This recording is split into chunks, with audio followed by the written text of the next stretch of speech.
दोस्तों, इस कहानी को ध्यान से और अंत तक जरूर सुनिएगा। इस कहानी के माध्यम से आप ये जान पाएंगे कि अहंकार कैसे हमारे गुणों का महत्व खत्म कर देता है। तो चलिए कहानी को शुरू करते हैं। एक समय की बात है।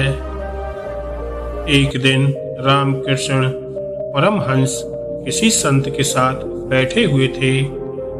ठंड के दिन थे, शाम हो गई थी। तब संत ने ठंड से बचने के लिए कुछ लकड़ियां इकट्ठा की और धूनी जला दी। दोनों संत धर्म और अध्यात्म पर चर्चा कर रहे थे। इनसे कुछ दूर एक गरीब व्यक्ति भी बैठा हुआ था। उसे भी ठंड लगी तो उसने भी कुछ लकड़ियां इकट्ठा कर ली। अब लकड़ी जलाने के लिए उसे आग की जरूरत थी।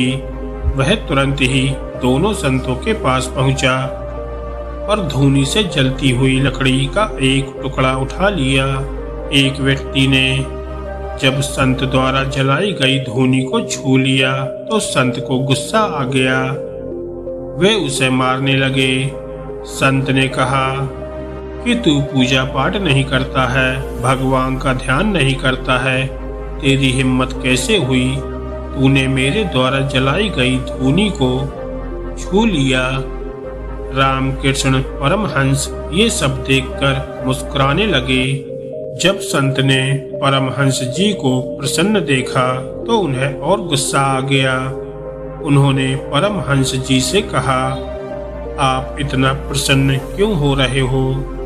ये व्यक्ति अपवित्र है। इसने गंदे हाथों से मेरे द्वारा जलाई गई अग्नि को छू लिया है, तो क्या मुझे गुस्सा नहीं होना चाहिए? तब परमहंस जी ने कहा, मुझे नहीं मालूम था कि कोई चीज छूने से अपवित्र हो जाती है। अभी आप ही कह रहे थे कि ये सभी इंसानों में परमात्मा का वास है, और थोड़ी ही देर बाद आप ये बात खुद ही भूल गए। उन्होंने आगे कहा, दरअसल इसमें आपकी कोई गलती नहीं है। आपका शत्रु आपके अंदर ही है।